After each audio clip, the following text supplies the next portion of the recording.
Welcome everyone to our virtual co-working write-in and edit-in events. Today is our second write-in for Novel Quest, and we will be interviewing Gertrude Daly. But more on that in just a minute. I'm Coral Sands, author and one of your quest guides for today. I'm Ansley Ashe, author, and I am also a quest guide. I love Gertrude Daly. I'll be our... Go ahead. Sorry, I'm our special guest for the day. All right. I love write-in events. Being a quest guide is a lot of fun, but I want to warn you, when we post prompts followed by short bursts of break time so it can really be productive. Think of this as a 1-hour marathon of working on your story. We are live on YouTube, but feel free to watch the VOD so you can pause if you need more time. Don't forget to like, subscribe, and do all the fun algorithm stuffs. Our upcoming events are always posted in the Writing Quest YouTube channel. And this November, we are live on Sundays at 11 a.m. Central and Wednesdays at 6 p.m. Central. Our next special guest will be Margot Morgan on Sunday. And I want to introduce you to Gertrude, who is our special guest. Gertrude is an experienced writer, blogger, and editor. She crafts both fiction and nonfiction on a variety of topics. Many of Gertrude's creative works have been inspired by royalty, as she is an avid royal watcher. Gertrude is known for her long-running blog, Gert's Royals, which covers European monarchies. Welcome to Novel Quest, Gertrude. Thank you guys for having me. I'm very excited to be here. We are ecstatic to have you here. Gertrude is also our really good friend, so we're really happy to have a good friend on the podcast who happens to be a really good writer. Gertrude, just a few questions for you. So let's talk about a little bit of background. About how old were you when you first started writing? I was very young. I actually have an example here. The Lost Princess. I think I was 11 when I did this. Obviously, we have a royal theme going on. My first grade book. I have some other examples up on sort of what I call my wall of wow, where I have different things that I've done, and I try to remember sort of the early stuff as well. So I think I've always been interested in writing. Who doesn't love a good story? I can't tell you how many writers, like 10, 11, 12, 13, that's how they are when they first started writing. I think this is when all of us get bitten. So you're very normal. I don't know how that makes you feel, but you're very normal, Gertrude. Normal. That's an interesting word to use. I know, we know you so well. So I see that in that first that first writing you were talking about royals. What drew you to European royalty? What's your fascination with that about? I think we have so many stories that are about royalty that it's just something that kind of gets ingrained to us very young. I think also, if you look at when I remember being a kid and we had the 2000 election and learning about the president and first lady, and I thought that was very interesting. But I knew I did not know anything about politics.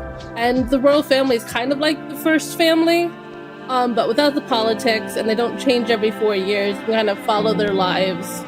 And like any good book, there is a lot of scandal and drama that's going on. So it can be very interesting sometimes. Yes, some of those royals definitely do not know how to behave, and the rest of us get to enjoy their follies. I know. Yeah, I wish they would behave a bit better. I think it would be better for all of us if we all behaved a little bit better, but, if they're not going to, the very least I can do is laugh at them. Okay. And it's material for a book. It is. Remember, people, drama belongs in your book, not in your family. If you want drama in your family, go marry a prince. I guess that's my advice to you. Because there'll be plenty of scrutiny and plenty of drama. Okay, so is there something that when you first started writing, when you first started getting serious about writing, that you wish you knew, that you could tell, like younger you? I think it's to not worry that your first draft is good. Often you're writing an idea and you kind of feel like you have to, the next scene, the next part needs to logically follow everything that came before. And then if you went down a certain path, you have to stay down that certain path. Where you're allowed to just change your mind halfway through. And that's very much part of, the writing process, is being like, okay, let's refine this idea. Let's try to make it better. Coming up with new things. I think a lot of people feel like they have to honor their first idea, that it's somehow sacred. But being willing to veer from that and just kind of continue to work on these ideas and develop them. So what I hear you saying is that you feel that younger writer you wish they knew the difference between a first draft of that writing that draft, but revising the draft is just as important as the writing of the draft. Like coming back and you're free to change your mind.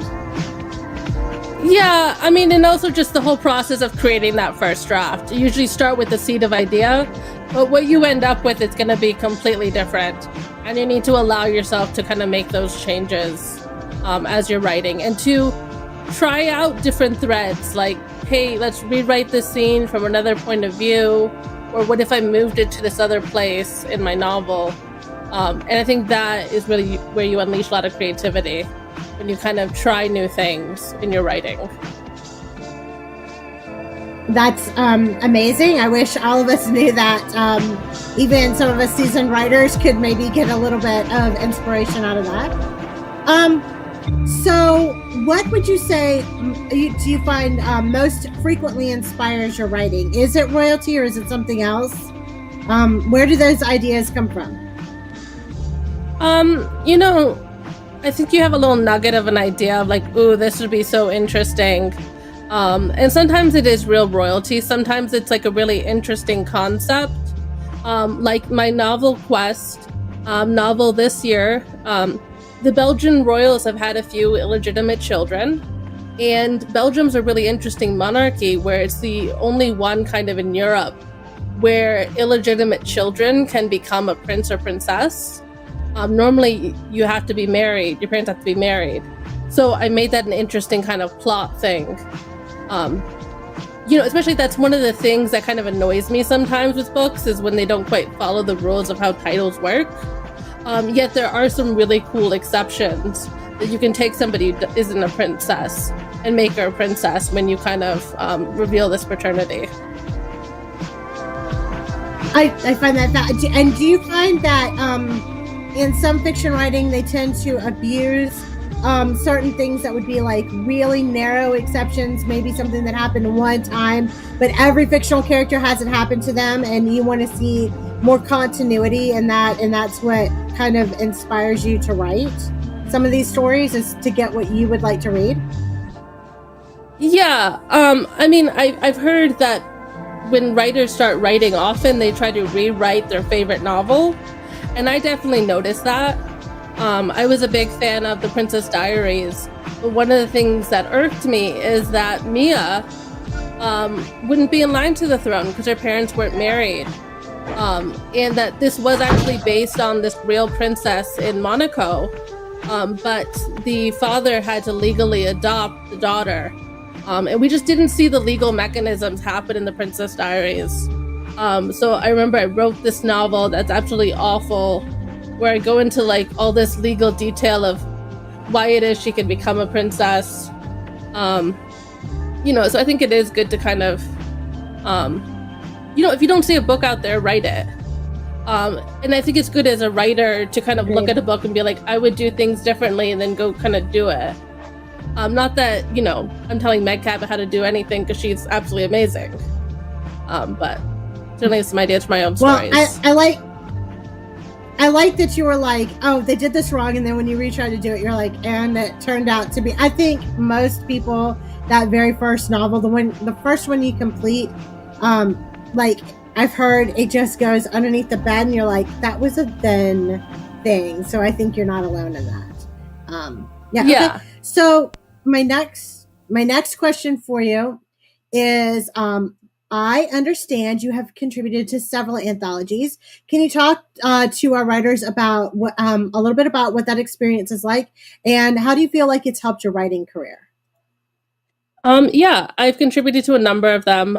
Some have been through my writing group, others traditionally published or sort of through indie presses. Um, with my writing group, we kind of pick a theme and you're kind of working on this throughout the year. You have peer review, it's this great writing process. But for other things, you kind of have to write the piece, polish it up, submit it, and then you never get to look at it again. They either accept it or they don't. Um, yeah. Were you asking about ideas? How to generate ideas? No, I was I asking.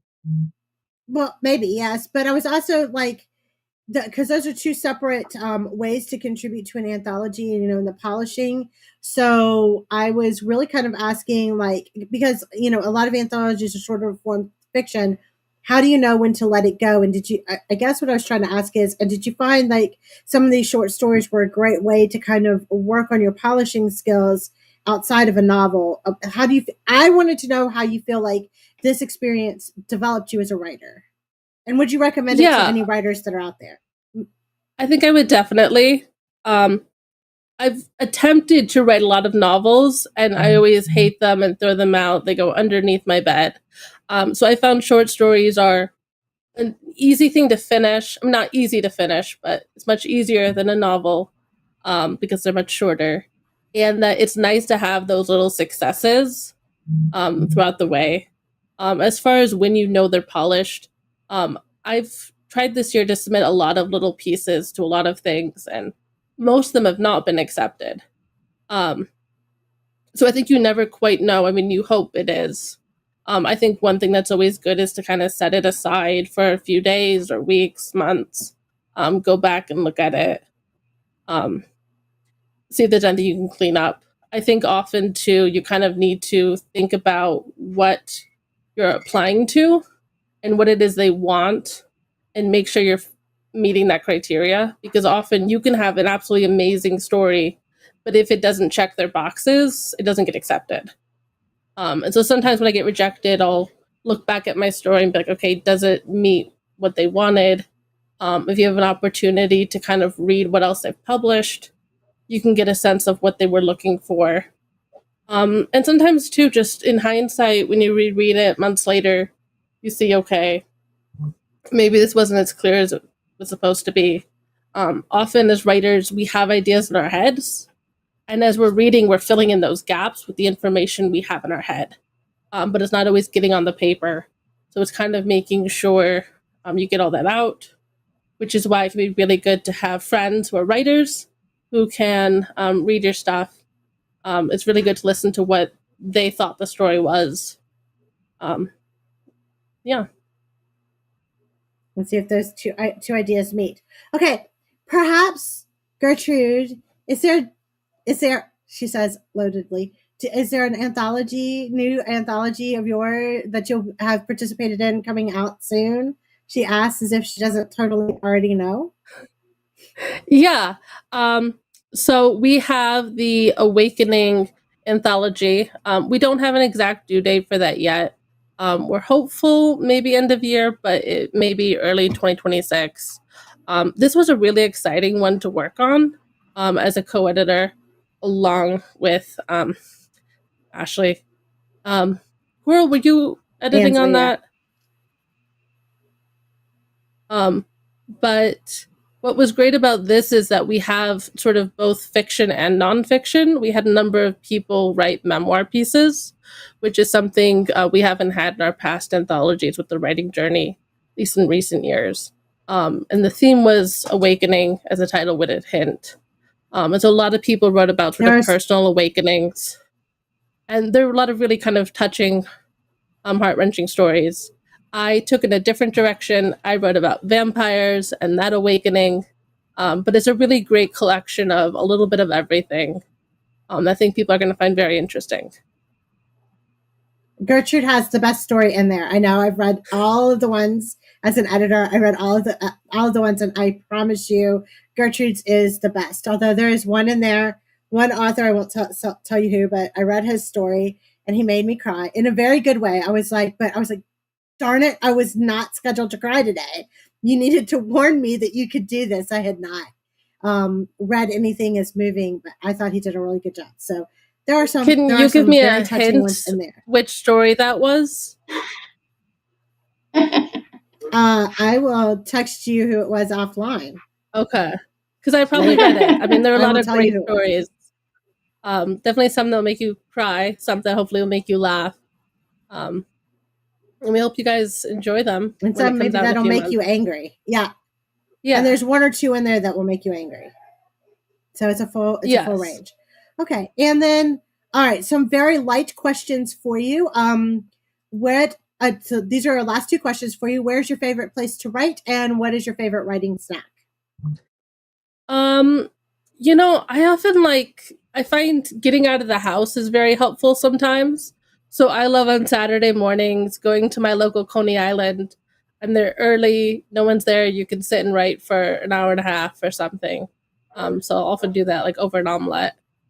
But other times I would say my favorite snack is I guess a cup of tea. That's always good for writing. Maybe a cookie. Gertrude. So Gertrude, Coral and I tell everybody during our sprints to stay hydrated. So I think that tea is just, I know, and has our mug. Dying to have a mug. That's amazing. Just dying to have a mug. I'm going to get one soon. So, all right. So those are all the questions that we have for you. So we're going to move on to the writing portion of today's live stream. So Coral, take it. Before we do that, Coral, were there any questions for Gertrude? Don't let me let her off the hook without asking her question. Right. No, we are good to go. I guess the only question that I have is, what type of cookie is your favorite cookie? I'm just a really basic, boring person. I like chocolate chip. I make a really good cookie. Sometimes what I'll do is I'll make spaceship cookies, which you take the chocolate cookie dough and you wrap it around an Oreo. And then as it cooks, the cookie dough kind of melts and it makes a spaceship. And they're awesome. Okay. That sounds amazing. Yeah. No, wait. Yeah. I have one more question for you. Are these chewy chocolate chips or crunchy chocolate chips? Cookies. Maybe kind of in the middle. I don't think they're either too chewy or too crunchy. I kind of like the classic. I usually just go with what's on the back of the chocolate chip bag. As long as you follow the directions. Yeah, you need to use semi-sweet chocolate chips. That's important. But then just follow the directions on the back of the bag. And then apparently wrap it around Oreos and bake it, because apparently this is something I'm missing in my life that I need to try. Yeah, and they make it a spaceship and they're awesome. And the inside of the Oreo kind of melts. It's just an amazing taste. Is it like a normal size Oreo or the thin Oreos? We have questions. Yeah, I go with double stuff because you want, it's a nice filling, but you don't want to go with a mega Oreo because if you don't have enough, you want to kind of lightly wrap the cookie dough around it. You don't want it too thick because it'll melt too much. You don't want it too thin because you don't want the Oreo to expose itself as it's cooking. But they're great. You just kind of bake them normal amount of time. We have assignments. We have an assignment for our TGIO party, don't we? We're going to have to bring some in the background. Okay. So now that we have totally exhausted how to make a spaceship chocolate chip cookies, Coral, let's get writing. Okay. So we're going to actually, the prompt on the screen is not correct. We will start with a 5-minute prompt. Our inspiration word of the day is encroach. So that is to intrude on, advance gradually beyond usual or acceptable limits. So that is our word of the day inspiration, encroach. We will put 5 minutes on the clock, and maybe we will start. When we hear the bell, there we go. There we go. Hey, and the prompt's correct. Love it. All right. But I like that word. I'm definitely going to use that.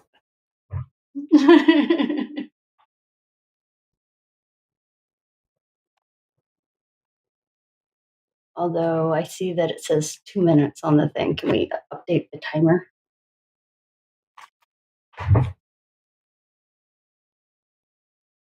Thank you.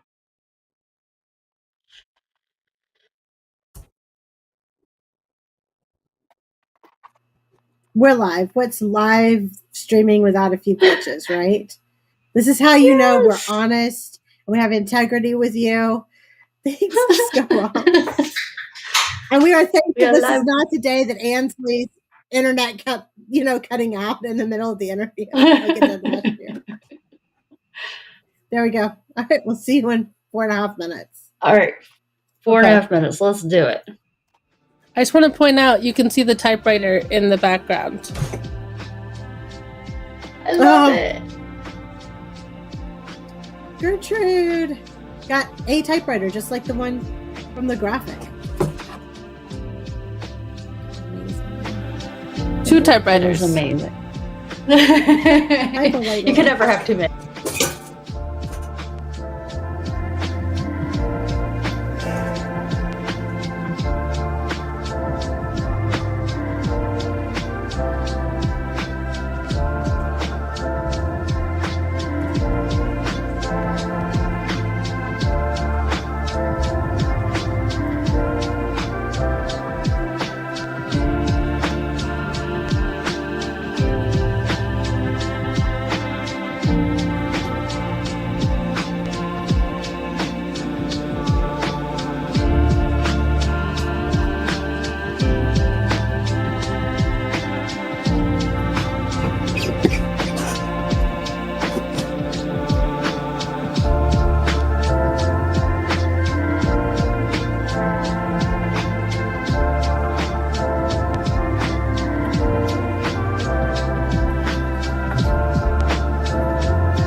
right, that ding means it is time for a break. How did everybody do?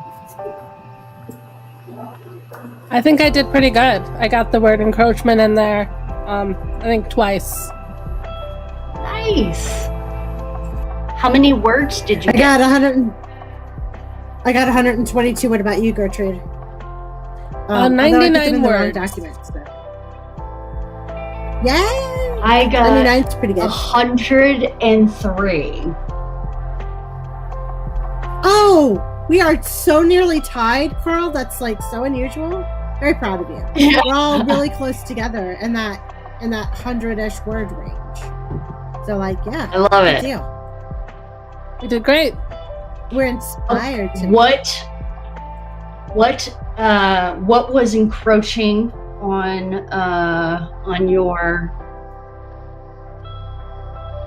work? So as you know, yeah, go ahead, Gertrude. We're so interested in you first. Sure. My character's at a bar. It's a fancy members-only club. He's not royalty, but is dating royalty in the story. And a bunch of sort of jerks at the bar are talking about how they sued somebody whose garage was encroaching on their land. And they knew it was over the property line when they were building, but they let them continue on and then sued them right before they were having a big party to like unveil it or something. Oh Yeah. no. Yeah, That's it'll make fantastic. our guy look like a good guy and, help set the tone. That is just vicious and vindictive. I love it. Remember, drama goes in your novel. These are things you do to characters, not to our neighbors. What about you, Coral? What encroached in your story? I had despair encroaching on their day, and they had what was supposed to be a good day all planned out. They were going to wake up, have some hot coffee, then wrap themselves in a blanket and read a book until they got hungry. That was about the scope of their plan, and it all went, Kaput. askew when they went into the bathroom and found freezing water everywhere. A pipe burst, and they had to deal with that. That is something is- that should also stay in your novel. Hopefully that does not happen to you. Yes. Yes. Like, Yes. yeah, that's incredibly bad luck. Well, as we know, my feisty little character is running for political office in this political thriller. And, but her boss, who is supportive of her run, he kind of has started organizing people and being her fake campaign manager, and she's trying to hire a professional campaign manager. So he has encroached a little bit onto the space where he's not supposed to be. So like, yeah. And I also got the word encroach in there. So like, yay! Coral, I love your awesome. prompts. Like, as I know, Coral has the best prompts. For those of you who are new to us, Coral surprises me every single week. And so I find out the prompt when you find out the prompt. What's prompt 2? And on that note, we have prompt 2. Include a scene with the phrase, "Look at the cat dragged in," or use that as inspiration. I have no idea how I'm going to get this. But it's always fun trying to get these little prompts in. Yeah, and I think too, Sure. even if you go in a completely new direction, you're kind of learning your world, you're learning your characters. It always is interesting stuff, even if it doesn't make your novel at the end. I'm going to show my age. 100%. Coral put this up, but all I'm thinking about is the very famous album and all the songs on that very famous album.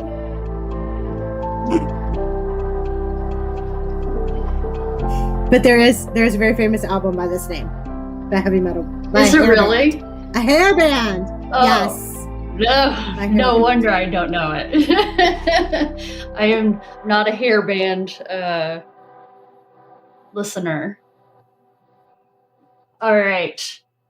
Well, everyone take a deep breath and let's try to figure out what the cat dragged in.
All right, that ding means it is time for another break. How did everybody do? I did great. I just continued my previous scene. My main character walks in and the kind of jerks at the bar, like, look who the cat dragged in. But he kind of gets his back at them with a clever retort at the end. So I think it was a good scene. Love it. That's great. About how many words, do you know? Yeah, about 230 words that time. 162 words. I did get distracted looking for a photo of these spaceship cookies, and I tweeted it at the Writing Quest Twitter. Nice. I want to see them. They're there. I really do. I am like... Yeah, it's only them in the oven when they're being baked. I couldn't find any photos of them when they're cooked, probably because they don't last long. Right, I was gonna say, how long do they last? They come from the oven to the cooling rack, and the second they stop burning the tongue, they're consumed. That totally makes sense. Exactly. Well, Coral and I will try to preserve some for our party. Our TGIO party. So that'll be so much fun. All right, yeah. Cora, how many words did you get, and what was your situation? What did the cat I got 195, and I ended up, instead of having the phrase "look at what the cat dragged in," I had someone say, "You look like something the cat drug in," and continued my scene of them trying to deal with this bursted pipe. Very much. Well, I did not finish the scene I was writing because I am discovering so much about my main character's husband at this point. And so it turns out that one of the interviewees on the campaign for campaign manager is one of his old friends. So, that's what they said.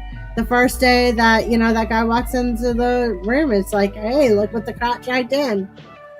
They're all like, oh, yeah, that's the way it's going to be. Old friends, that's how they rib each other. So we'll see how that goes. Absolutely. That totally makes sense.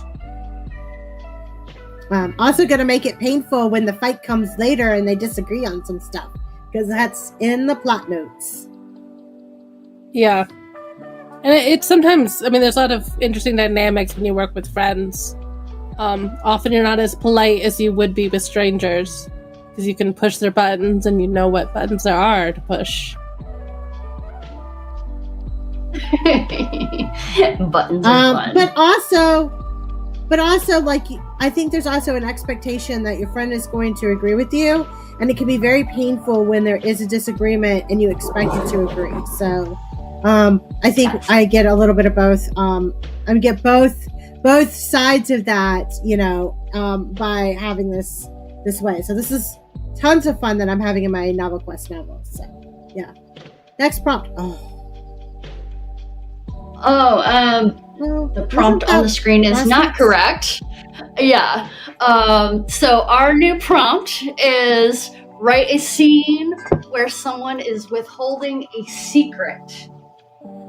So write a That's scene a good one. where campaign. Someone is withholding a secret. I think all of us are like, yes, secrets. We love secrets. Also, there was this scene I was planning to write today, and it fits that. It was supposed to be her revealing her secret. So this is perfect. Oh, that works out perfect. I love it. Love it when it comes together. Thank you for writing with us, Gertrude. That's amazing.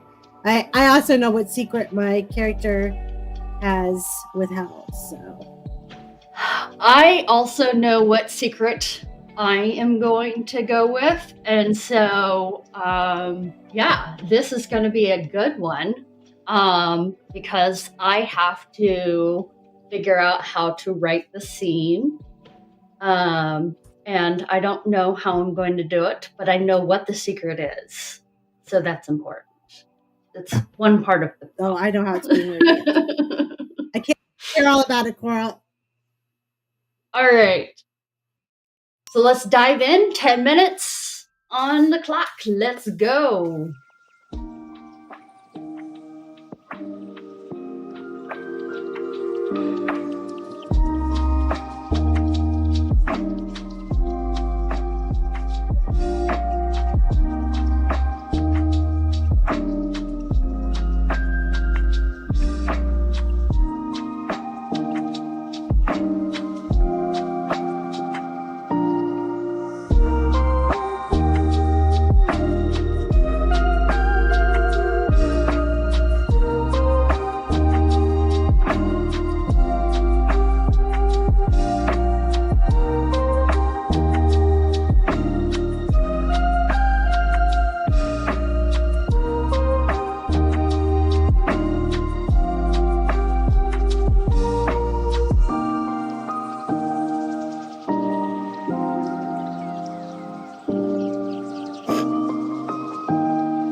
All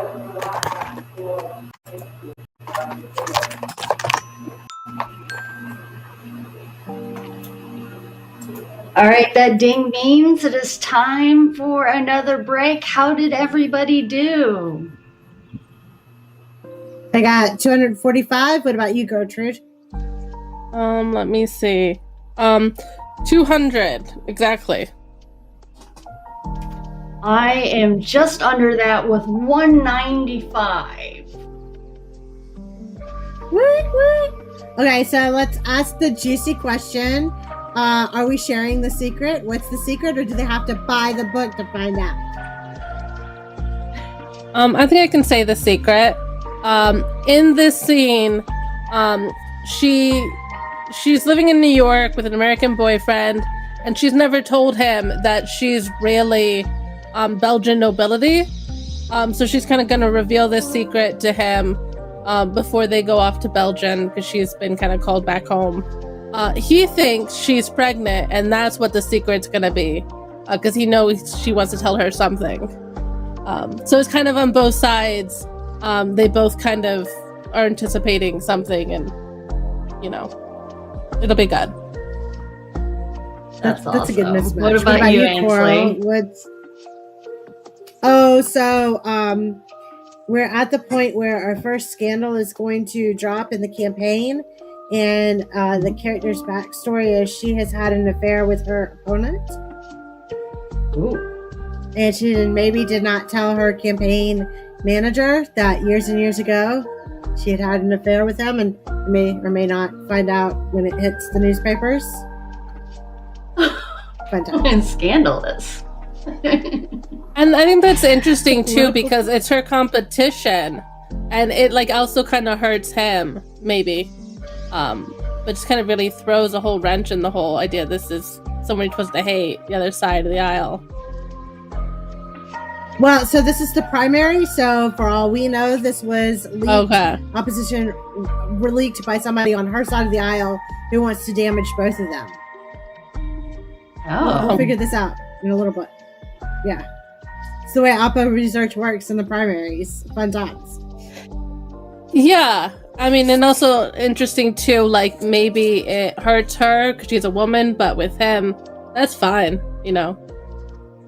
That could be interesting, a whole gender balance thing. We're going to have some fun Love with it, that. that's for sure. So my book is a shifter romance, which means I have As always. as always. And my main character is a moose shifter, and their best friend does not know that they are a shifter, and they can't know because they're human. And so they have an accidental shift, and they have to hide the fact that they are going to they're having this emergency shift, and so it's whether or not the person sees it or not, or at the doesn't farm. know.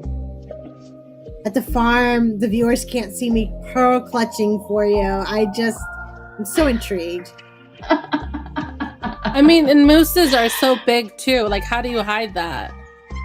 You know? Yes, exactly. So for our next prompt, we are going to put 10 minutes onto the clock, and we are going to set a scene in a heat wave or a blizzard, or I was just thinking of extremes, but I guess you could do something else if there is something else. I was thinking weather, it can be such a great mood setter for a scene, and so that's my intent here. This is another perfect prompt because I needed a flight to be delayed in my story. Nice. Oh my goodness. I'm telling you, Gertrude started. This is why she surprises me. The number of times that I tell her nothing about what I'm going to write, and then she shows up with the perfect prompt is legendary. So Wait, I right. can't Well, figure out then how to we do are. this, but future meetings. Yes. All right. Well, everybody, let's dive in and let's do it. 10 minutes on the clock. Let's go.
All right, that ding means it is time for another break. How did everybody do? I wrote 195 words. Nice. What about you, Coral? I got 248 words. I don't know how. Awesome. I got that is awesome. That is amazing. Go, Coral. Go, Coral. I got 300. But we are also in the midst of how to deal with a very juicy scandal. So, of course, there are words there to be had. Yes.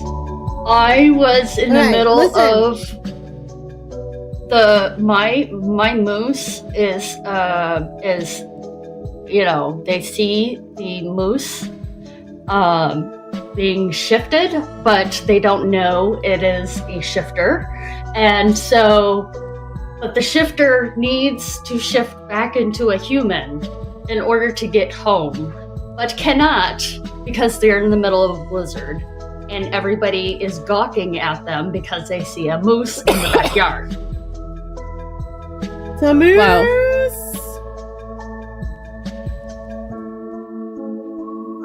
How about you, Gertrude? I don't know. How's your scene going? I don't know what time of year this story's happening, so I made it a rainstorm, so it kind of fit in different months. Oh, that works. Yeah. That's a I good think there's one. going to be some thunderstorms can. Yeah, thunderstorms. Yeah, can really lightning cause, and wind. Flight delays. Really good. That's a good thought. Yeah, flight delays. Amazing. And also just a cute moment where they get to cuddle up, and enjoy kind of the rain while they're stuck there at the airport. Yay! We love a cute moment my like people that. are in the middle of dealing with their headline scandal in the middle of a blizzard, and they're trying to do messaging in the middle of a blizzard. And so it seems like the snow is literally burying their campaign, and they feel like it's dying on the winter vine. So, awesome. Yeah, that'll totally do it. My character's best friend is absolutely adorable, out with their hat, scarf, and jacket and their phone trying to take pictures of this moose because they can't believe that there's a moose in the backyard. So totally adorable. But are they screaming to their best friend to come see it? Yes, are they completely screaming to their best friend to come see it? How could you miss this? Yes. There's a moose? Yes. Oh my gosh, that's hilarious. Yes. I love this. This is amazing. All kinds of chaos. All of the chaos. I'm going to have to let me read one of these days. All right. So when we one of the last prompts, I think that this is kind of out of left field, maybe, but so maybe not a good prompt. I don't know. We'll see how we all do with this. Doesn't matter. This last prompt, we're only going to have 5 minutes, and a character cannot sleep. On a plane, that would be horrible, Gertrude. It's a totally normal. Well, also, that's already what I was planning on doing. The American has never, really gone on a long haul flight. He can't sleep, where she's an expert and totally knows how to deal with jet lag. So this is perfect. What I kind of wanted already. I love it. That's perfect. That's gonna be great. I'm trying to. Oh, thank you. I'm trying to think of how I'm going to do it, but maybe it's because they're stuck in moose form and everybody keeps wanting to take pictures of them, and they can't go back until they can't sleep and go back until they shift back into a human form. Totally normal. Absolutely, as one would. I know. I listen. We have had a major scandal. Who's going to sleep after that scandal, right? who could settle down? I got a husband that's got to deal with this. I got a candidate that's got to deal with this. I got a campaign manager that's got to deal with this. I have a feeling they're sitting there with some coffee and nobody's sleeping for quite a while. So there we go. All right, dive right in. 5 minutes on the clock. Let's try to get as many words as we can in for our last prompt.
that ding means time is up.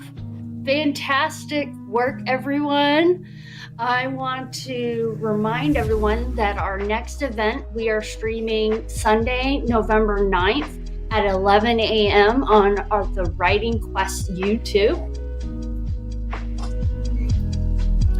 We will have a special guest author, Margot Morgan, whom we are so excited to have an interview. And a huge thank you to Gertrude Daly for taking time to speak with us today and for hanging out and writing with us. It's been an absolute pleasure. Thank you so much.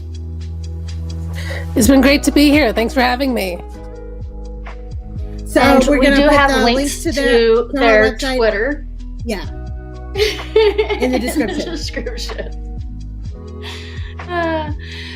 Our ending quote for your November challenge. Remember, even if you didn't make your goals, you're attempting a huge challenge. It's not easy, or else everyone would be doing it. So we believe in you. If you want to keep in touch, please join our Facebook group at facebook.com/group/writing quests.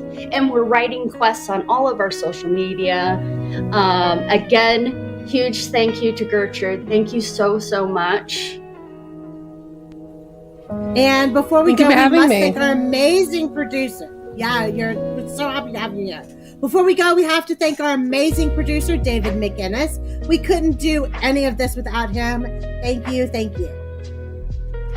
In the description, you'll find links to all of our social media. If you like this content, please like, comment, and subscribe. And I will see you later. Bye. We will see you Sunday. Bye.